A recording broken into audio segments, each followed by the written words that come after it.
In this video, I'm gonna be teaching you how to click fast on Nintendo Switch Minecraft. It's a very easy process, so make sure to follow along. In this video, I'm gonna be talking about the process of clicking fast on a controller when compared to a mouse, and I'm gonna go over tips and a general overview on what to consider.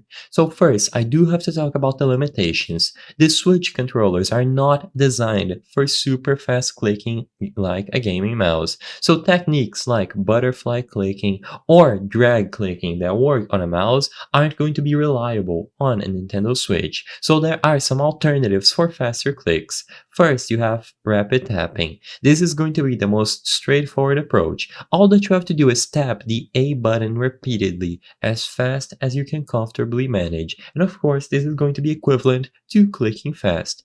Next, you have practice and technique. Make sure that you develop a rhythm and finger positioning that allows for quick, controlled taps in a position that is comfortable. This might involve using your index finger or alternating between the index and middle finger to press the buttons.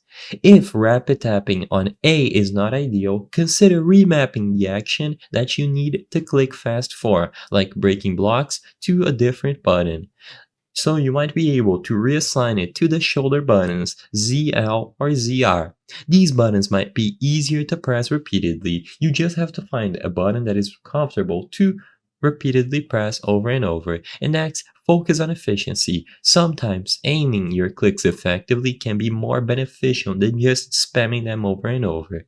And some things to avoid: make sure that you don't click so fast that you strain your hands, and try to avoid macro controllers, as those could get you banned.